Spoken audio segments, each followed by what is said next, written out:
Hi అండి, అందరికీ నమస్తే. Good morning. నా పేరు బెనర్జీ. మన ఛానల్లో ఎట్ ద డేట్ నా ఆంధ్ర. ఏ పథకం అమల్లోకి వచ్చినా మన ఛానల్లో ముందుగా చెప్తుంది. దయచేసి ఈ వీడియో నచ్చితే లైక్ చేయండి, షేర్ చేయండి, సబ్స్క్రైబ్ చేయండి.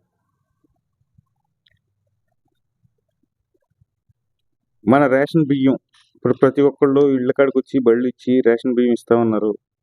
అవి ఏమో సరిగ్గా తినలేని పరిస్థితి. పైగా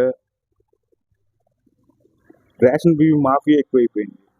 దీన్ని అరికట్టడం కోసం కూటమి ప్రభుత్వం ఒక మంచి నిర్ణయం తీసుకుంది. అదేంటంటే రేషన్ కార్డు హోల్డర్లకి డైరెక్ట్ మీ ఖాతాలో డబ్బులు జమ అయిపోతాయి. ఎంత ఏంటి అనేది నేను మళ్ళీ నెక్స్ట్ వీడియోలో చెప్తా. ఇది చాలా మంచి పథకం.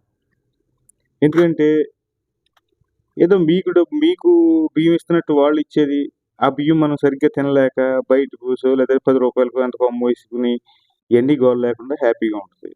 ఇంకా నెక్స్ట్ తల్లికి వందనం పథకం. పిల్లలకి 15,000 రూపాయలు ఇస్తారని చెప్పి కూటమి ప్రభుత్వం హామీ ఇచ్చింది. ఈ తల్లికి వందనం పథకం మన బడ్జెట్లో ప్రవేశపెట్టారు. ప్రతి ఇంట్లో చిన్నపిల్లలకి ఎంతమంది ఉంటే అంతమందికి 15,000 చొప్పున ఇస్తానని చెప్పారు. బడ్జెట్లో ప్రవేశపెట్టారు. కాబట్టి జనవరిలో ఈ పథకం కూడా రెడీగా ఉంటుంది. ఇంకా మూడోది, పాతకాలంలో అంటే గత గవర్నమెంట్లో రైతు భరోసా అని ఉండేది. ఈ పథకం పేరు అన్నదాత సుఖీభవ.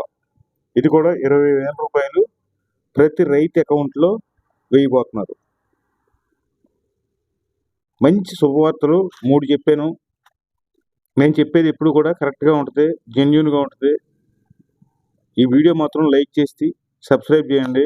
మీ ఫ్రెండ్స్కి కూడా సబ్స్క్రైబ్ చేయండి. ఎందుకంటే అందరికీ ఈ వీడియో షేర్ అవుద్ది.